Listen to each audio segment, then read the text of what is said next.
कि कभी कभी मेरा मन नाम जप करते समय इधर उधर भटकता है और कभी कभी मुझे नाम जप करते हुए नींद आने लगती है। तुम्हारा ऐसे में क्या दोनों बातों में सावधानी रखनी है। ये सबका प्रश्न है, लगभग ये सबका प्रश्न है कि मेरा मन जब भजन में हम बैठते हैं तो भागता है। ये अर्जुन जी से लेकर बड़े बड़े साधकों का प्रश्न है। तो जहां जहां मन संसार में जाए वहां वहां से हटा करके हम नाम में लगाएं, या जहां जहां संसार में जाए वहां वहां हम भगवान को देखने की चेष्टा करें। इस वस्तु के रूप में भगवान, इस व्यक्ति के रूप में भगवान, इस स्थान के रूप में भगवान, क्योंकि भगवान के सिवा कोई नहीं है। इससे हमारा मन शांत होने लगेगा।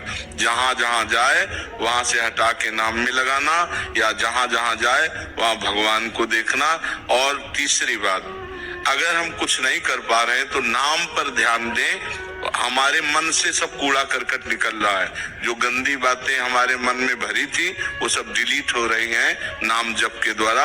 ऐसी भावना करें तो मन निर्मल होकर, ये 3 साधन बताए, इससे मन आपका एकाग्र होने लगेगा। रही नींद की बात, तो भोजन पर ध्यान दीजिए। भोजन सात्विक होना चाहिए। प्याज, लहसुन, मांस, मदिरा, अभक्ष्य भोजन, ये सब अगर त्याग कर दोगे तो सतोगुणी भोजन और 6 घंटे की निद्रा। अगर आप जो नींद ले रहे हैं वो 6 घंटे तो होना चाहिए। स्वस्थ शरीर के लिए 6 घंटे आवश्यक है। तो अगर आप 10 बजे रात के सो जाएं तो 11, 12, 1, 2, 3, 4 बजे आपकी आंख खुल जानी चाहिए और फिर नींद नहीं आना चाहिए। अगर नींद आती तो खड़े होकर भजन करना चाहिए, टहलने में नहीं आनी चाहिए। नींद को नींद के समय में अच्छे से दे दो, 6 घंटा सोने के लिए दे दो, और इसके बाद फिर उससे लड़ाई लड़ो। फिर उसको मतलब आलस्य प्रमाद में समय नष्ट नहीं होना चाहिए।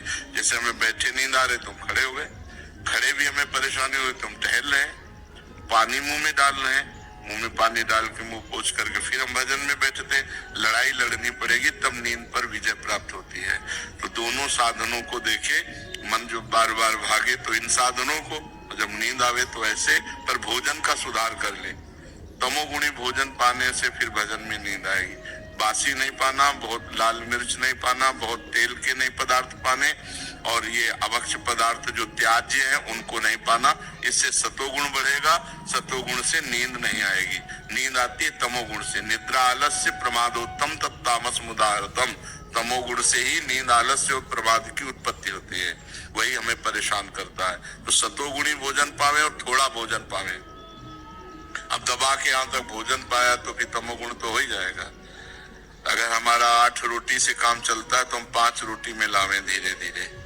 वैसे 24 घंटे में शोध किया गया तो 400 ग्राम अन्न से भरपूर स्वस्थ जीवन चल सकता है।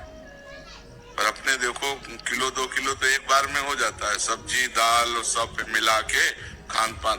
अब पानी चाहिए। जैसे हम 1 किलो अन्न पाए तो हमें 2 किलो पानी चाहिए। उससे डबल पानी तो हमें चाहिए ना। और फिर वायु के लिए जगह चाहिए। पेट में थे, अब पेट में दबा के अन्न ही भर लिया, फिर पानी तो ऊपर सांस फूल रही है और भजन में मन नहीं लगेगा। प्रमाद स्थिति। अल्पाहार, थोड़ा भोजन पाए, अच्छे से जल जितनी आवश्यकता है 3-4 लीटर 24 घंटे में तो जल चाहिए ही, और वायु के लिए जगह खाली रहनी चाहिए। तो साधक साधना कर सकता है। नहीं तो होड़ लगाकर भोजन पाने वाले हैं कि हम तो भी भजन नहीं होगा। जिसका भोजन नीरस उसका भजन सरस, और जिसका भोजन सरस उसका भजन नीरस। पक्की बात समझ लो। भोजन में बेस्वाद पाना चाहिए।